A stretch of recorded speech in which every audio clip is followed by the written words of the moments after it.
Assalamualaikum warahmatullahi wabarakatuh. Ya syabab, insyaAllah hari ini Al-Faqir Muhammad Al-Fuli akan membahas sebuah topik yang sensitif ya. Topik habaib di Indonesia. Apakah di negeri kita tercinta ini Indonesia ada habaib yang palsu? Emang ada yang namanya habaib palsu? Dan bagaimana caranya menentukan ini habib asli dan ini habib palsu? Dan bagaimana harus sikap kita terhadap habib yang palsu maupun habib yang asli. Semua hal ini akan dibahas insyaAllah secara detail. Dan sebenarnya topik ini sempat viral mungkin sebulan yang lalu atau lebih. Dan ana sengaja tidak membahasnya pas viral, biar insyaAllah pas membahasnya itu harus santai, harus berdiskusi, harus menerima pendapat, menolak pendapat, bukan seperti berantem. Kalau membahasnya pas viral itu seperti berantem dan mau hanya membuktikan kebenaran pendapat sendiri. Bismillah, mari kita kaji, mari kita membahasnya dengan tenang.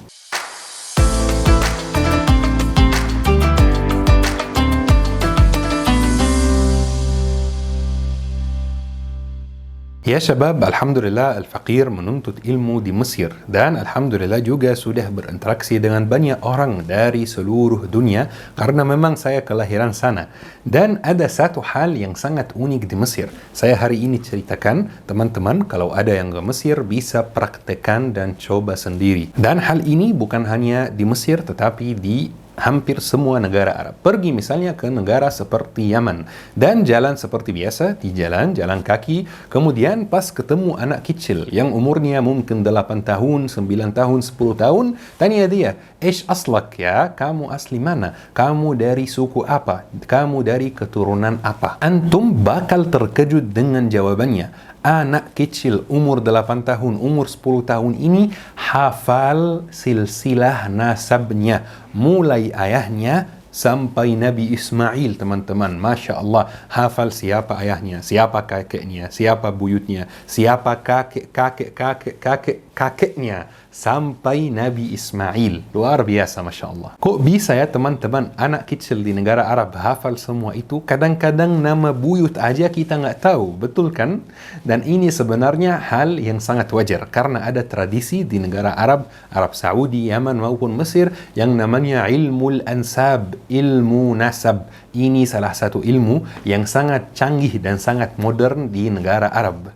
Kalau misalnya Jerman ilmu fisika, Amerika ilmu ini, kalau negara Arab itu ilmu nasab, ilmu ansab. Ilmu ini di sana benar-benar ada ahlinya, ada pakarnya. Sampai di negara seperti Mesir ini ada lembaga pemerintah yang namanya Darul Wathaiq Al-Misriyah. Orang Mesir bisa pergi ke sana, warga Mesir pergi ke Darul Wathaiq Al-Misriyah itu dan bertanya, "Saya tidak tahu kakek saya yang ke-8 itu siapa." Jadi nanti Darul Wathaiq melakukan pencarian dan ketemu kakek ke-8 kamu ini fulan, datang dari negeri ini, atau memang mungkin pribumi Mesir seperti ini. Kemudian di Darul Wathaiq Al-Misriyah itu juga warga Mesir bisa dikasih silsilah nasabnya sejak 700 tahun, sejak 800 tahun dan sebelumnya juga. Dan dikasih syajaratul ailah, pohon keluarga ya, siapa ayah, siapa kakek, kakek ini punya berapa anak, punya berapa istri, punya berapa saudara, semuanya dijelaskan dan semuanya tertulis dan tersimpan di Darul Wathaiq Al-Misriyah. Dan Darul Wathaiq Al-Misriyah itu ada juga di Turki, bukan hanya di Mesir. Al-Faqir Muhammad Al-Fuli sendiri tahu kakeknya yang dari 700 tahun itu siapa, jejak hidupnya seperti apa, datang dari negara mana, istrinya siapa, anaknya siapa. Saya tahu semua informasi ini. Ini sudah hal yang sangat wajar di sana. Bahkan di Arab Saudi dan di Yaman lebih keren, lebih detail, lebih teliti lagi. Di sana ada dari tokoh masyarakat yang namanya pakar ahli nasab. Dia itu kalau misalnya ada perselisihan, dia didatangkan, kemudian ditanya, ini anak siapa, ini istri siapa, ini keponakan siapa, ini sepupu siapa. Dia tahu semuanya, kenal satu persatu. Cerita yang Al-Faqir sampaikan sekarang ini kesimpulannya bahwa ilmu nasab ini adalah ilmu yang mu'tabar, yang ada ahlinya, yang ada pakarnya, yang ada detailnya. Makanya para ulama mengatakan, man takallama fi ghairi fannihi ata bil ajaib. Barang siapa yang berbicara, yang membahas ilmu yang bukan ilmunya, bidang yang bukan bidangnya, maka dia akan memunculkan banyak keanehan. Dan itulah yang terjadi dalam masalah habaib yang sempat viral beberapa minggu dan beberapa bulan yang lalu. Banyak orang yang muncul di sosmed yang membahas soal silsilah nasab habaib. Banyak orang di antaranya juga yang saya sendiri kenal secara pribadi, kenal secara langsung, yang saya hargai dan saya hormati sebagai teman. Tetapi ini bukan bidangnya, makanya pembahasan mereka itu sangat aneh dan sangat tidak masuk akal, karena memang ini bukan ilmunya, ini bukan bidangnya, ilmu nasab. Sampai wallahi kadang-kadang sambil saya melihat itu, saya sedikit ketawa, bukan karena merendahkan, tetapi karena apa yang dibahas ini benar-benar tidak masuk akal. Kalau misalnya ingin membahas ilmu nasab, ilmu ansab, ya boleh saja, tetapi mohon maaf, pergi ke Arab ke sana 3 bulan, 4 bulan, 1 tahun, pelajari ilmu nasab dari pakarnya, dari ahlinya, baru membahas dan baru meragukan nasab orang lain. Bukan membahas tanpa ilmu dan terlanjur dalam dosa qazf, dalam dosa caci maki. Dan ini sebuah pembukaan untuk menjawab pertanyaan, apakah habaib di Indonesia itu benar keturunan Rasulullah, benar punya silsilah nasab yang tersambung langsung ke Rasulullah atau tidak. Baik ya syabab, untuk menjawab pertanyaan ini saya juga ada satu cerita yang insyaAllah kesimpulannya bisa menjawab semua pertanyaan kita ini. Alhamdulillah, kakek saya di Mesir, kakek Al-Faqir Muhammad Al-Fuli itu termasuk orang yang bisa dibilang tokoh masyarakat dan atau bisa dibilang pejabat penting atau bisa dibilang saya nggak tahu istilahnya apa, tetapi pokoknya di tempat kerja beliau itu, beliau sangat disukai orang, beliau sangat terkenal dan sangat dihormati dan sangat dihargai oleh orang-orang sekitar. Ini bukan sombong ya, ini saya cuma menjelaskan tanpa memberi detail biar juga menjaga privasi keluarga di Mesir. Jadi setelah kakak meninggal dunia, saya pas umur mungkin 10 tahun, 11 tahun, kurang ingat, pokoknya masih kecil, saya sempat ke tempat kerja beliau, di mana beliau itu sangat terkenal ya. Saya iseng main ke sana, saya mau lihat-lihat saja. Pas saya mau masuk, kemudian ditanya oleh satpam, kamu ini siapa? Saya menjawab, saya Muhammad Al-Fuli, kakek, cucu Fulan Al-Fulani. Masya Allah, satpamnya terkejut dan satpamnya sangat senang. Langsung dikasih tempat duduk, langsung dikasih makanan, langsung dikasih minuman. Masya Allah, luar biasa. Bahkan yang lebih menakjubkan lagi, pemimpin baru tempat tersebut yang umurnya 60-an, yang juga merupakan orang yang sangat terhormat, yang juga merupakan tokoh masyarakat, dia turun dari kantornya untuk menyapa anak kecil yang umurnya 10 tahun dan tanya kabarnya. Luar biasa ya syabab. Ternyata pemimpin yang baru itu merupakan muridnya kakek saya. Kira-kira kenapa dia melakukan seperti itu? Kira-kira kenapa orang umurnya 60-an yang Masya Allah punya jabatan yang sangat tinggi datang turun dari kantornya dan menyapa, menghormati anak kecil yang umurnya 10 tahun? Jawabannya dengan sederhana, karena dia mau membalas kebaikan kakek dengan memuliakan, menghormati, menghargai keturunannya, dengan memuliakan cucunya. Satu pertanyaan lagi, apakah pemimpin tersebut sebelum menyapa saya, apakah dia berhenti dan bilang, oh, kamu yakin kamu ini keturunan guru saya? Kamu yakin kamu ini keturunan beliau? Kamu mana buktinya kalau kamu keturunan guru saya? Dia nggak melakukan ini karena dia tahu kalau dalam Islam ini hukumnya haram. Haram hukumnya kita meragukan nasab seseorang. Ini dosa yang tidak kecil, teman-teman. Dalam agama Islam, jika ada satu orang yang mengaku misalnya dari keturunan si fulan, dilarang kita mengingkari, terima saja. Tetapi di waktu yang sama, ada ancaman yang sangat berat buat orang yang mengaku dari sebuah keturunan, tetapi ternyata mereka bukan dari keturunan tersebut. Ada ancaman yang lebih berat lagi dan dosa yang lebih besar lagi. Rasulullah bersabda, "Man idda'a ila ghairi abihi wa huwa ya'lamu annahu ghairu abihi, fal jannatu 'alaihi haram." Barang siapa yang mengaku bernasab ke selain ayahnya dan dia tahu kalau ini bukan ayahnya, maka surga diharamkan atasnya. Surga diharamkan baginya ya teman-teman, ancaman yang sangat berat. Rasulullah bersabda, "Laisa min rajulun yadda'i ila ghairi abihi wa huwa ya'lamuhu illa kafar." Barang siapa yang mengaku bernasab ke selain ayahnya dan dia tahu kalau ini bukan ayahnya, maka dia kafir, keluar dari golongan muslimin. Subhanallah ya syabab, ancaman yang sangat keras. Tetapi kalau diperhatikan, konsekuensinya di akhirat, bukan di dunia. Misalnya tidak masuk surga, misalnya kafir, semuanya konsekuensinya di akhirat, bukan di dunia. Kalau kita di dunia, kita tidak berhak meragukan nasab seseorang. Kita tidak berhak mengatakan kepada seseorang, nasab kamu bermasalah, buktikan. Karena ini termasuk caci maki, termasuk qazf, dan ada dosanya. Jika kita merasa kalau dia itu misalnya berbohong, tinggal diam saja, terima saja. Sudah, nanti di akhirat semuanya akan jelas. Mungkin ada yang akan bertanya, berarti Ustaz, kita tidak boleh menanyakan nasab habaib di Indonesia, betul kan? Jawabannya, menurut saya, menurut Al-Faqir, tidak boleh dan tidak penting dan tidak bermanfaat jika kita menanyakan nasab siapapun. Tetapi untuk mengantisipasi masalah tersebut,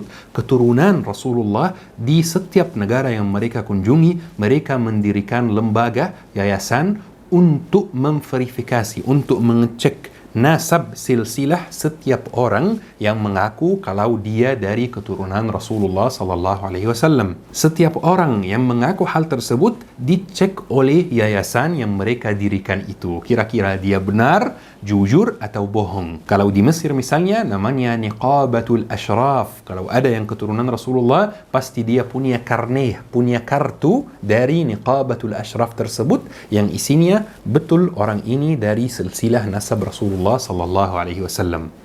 Kalau kita di Indonesia ada Ar-Rabitah Al-Alawiyah. Ar-Rabitah Al-Alawiyah ini fungsinya kalau benar Habib, benar nasabnya tersambung ke Rasulullah sallallahu alaihi wasallam, berarti punya surat, punya buku, punya karne dari Ar-Rabitah Al-Alawiyah. Karena Niqabatul Ashraf di Mesir dan Ar-Rabitah Al-Alawiyah mendatangkan pakar ilmu nasab, ahli ilmu nasab yang bisa menentukan ini anak siapa, ini kakek siapa, kakek nomor berapa yang pindah dari misalnya dari Yaman ke Indonesia dan seterusnya. Pakar ahlinya yang menentukan, sebagaimana jika dokter menentukan sebuah obat yang kita harus makan, kita tetap makan walaupun kita tidak tahu bahan obat ini apa, efek samping obat ini apa, walaupun kita tidak tahu setiap bahan itu positifnya apa, negatifnya apa, kita tidak tahu, tetapi kita tetap makan karena obat ini dikasih oleh ahlinya,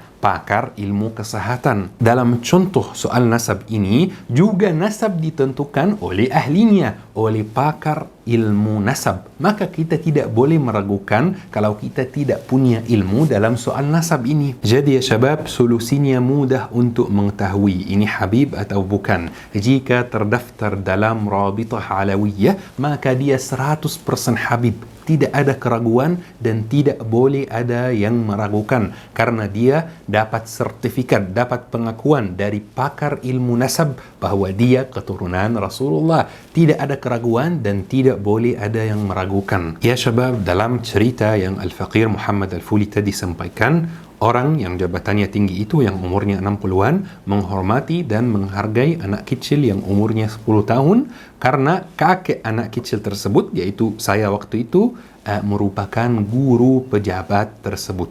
Masa kita tidak menghormati cucu dan keturunan dan anak guru kita semua? Cucu orang yang membawa kita dari kegelapan menuju cahaya Islam, cucu orang yang mengajarkan kita Islam, cucu orang yang akan mensyafaatkan kita di hari kiamat, cucu orang yang menyebut kita dengan ahbabi, para kekasih saya. Masa kita tidak menghormati cucunya? Masa kita meragukan nasab cucunya? Masa kita menyakiti beliau dengan omongan yang seperti ini? Masa kita menyakiti anaknya, keturunannya dan cucunya dengan meragukan nasabnya? La ilaha illallah. Ya syabab, orang itu dihormati karena 3 hal. Setiap orang di dunia itu dihormati karena 3 hal. Semakin dia menguasai 3 hal tersebut, maka semakin dia dihormati. Yang pertama adalah akhlaknya. Jika akhlaknya mulia,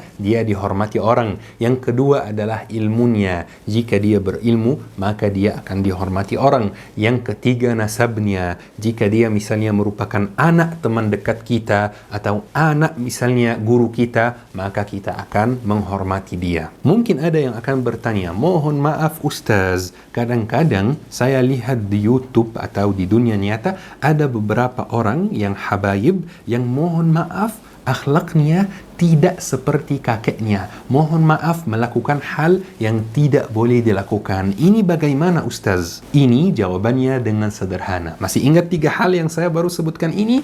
Akhlaknya, ilmunya, dan nasabnya. Jika orang itu yang mohon maaf akhlaknya kurang, dia itu akhlaknya misalnya tidak dapat, ilmunya tidak dapat, tetap dapat nasabnya, maka kita tetap menghormati dia karena nasabnya, bukan karena akhlaknya, bukan karena ilmunya. Tetapi kalau misalnya kita ketemu Habib yang akhlaknya dapat, yang ilmunya dapat, yang nasabnya dapat, maka ini wajib dihargai, wajib dihormati, wajib dimuliakan, karena bisa menjadi guru sekaligus murabbi. Jadi kita menghormati, tetapi yang penting tanpa ghulu, tanpa berlebihan. Menghormati tanpa ghulu, menghargai tanpa ghulu. Karena penyakit kita umat Islam di zaman ini adalah ghulu, berlebihan dalam segala hal. Kalau suka, sangat suka. Kalau benci, sangat benci. Padahal Imam Ali bin Abi Thalib mengatakan, ahbib habibaka hunan ma, asa an yakuna baghidaka yawman ma, wa abghid baghidaka yawman ma, asa an yakuna habibaka yawman ma. Cintailah orang yang kau cintai seperlunya, karena bisa jadi dia menjadi musuhmu suatu hari. Dan bencilah orang yang kau benci seperlunya, karena bisa jadi dia menjadi orang kekasihmu, orang yang kau suka suatu hari. Ini masalah kita teman-teman, masalah umat kita di zaman ini, yaitu ghulu, berlebihan, makan berlebihan, minum berlebihan, main HP berlebihan, nongkrong berlebihan, pamer harta dan kekayaan berlebihan, suka berlebihan, benci berlebihan. 50% dari masalah kita akan hilang jika kita menghindari sifat ghulu, sifat berlebihan ini. Jadi ya syabab, kesimpulan dari kajian hari ini insyaallah sangat sederhana. Yang pertama, kita tidak boleh meragukan dan membicarakan nasab seseorang kalau kita tidak menguasai ilmu nasab, sebagaimana kita tidak boleh membicarakan dan memberi nasihat dan merasa tahu semua dalam soal ilmu kesehatan dan obat-obatan kalau kita tidak menguasai ilmu kedokteran. Bahkan dalam undang-undang kalau kita memberi nasihat atau masukan terkait kesehatan dan ternyata nasihat ini merugikan dan kita bukan ahli kesehatan, ini bisa dipidana. Setiap orang itu ada bidangnya. Ihtarimul takhassus, wajib menghormati bidang masing-masing. Yang kedua, meragukan nasab seseorang itu termasuk dosa dalam Islam. Jadi ayo kita menghindari dosa tersebut, dan termasuk dosa juga bahkan lebih besar dosanya untuk mengaku dari sebuah keturunan, dari sebuah keluarga, tetapi kita ternyata bukan dari keluarga tersebut. Tetapi ini konsekuensinya di akhirat nanti, di hari kiamat. Di dunia, selama kita masih di dunia, kita tidak boleh meragukan nasab siapapun. Nomor 3, semua orang itu dihormati karena 3 hal. Karena akhlaknya, karena ilmunya, karena nasabnya. Jika dia menguasai satu saja, kita hormati juga. Jika dia menguasai 2, kita lebih hormati, lebih hargai. Apalagi kalau dia menguasai 3, pasti dia orang yang kita bisa mengambil ilmunya, mengambil akhlaknya. Masya Allah. Yang keempat, awas dari ini, awas dari lidah ya syabab, karena lidah ini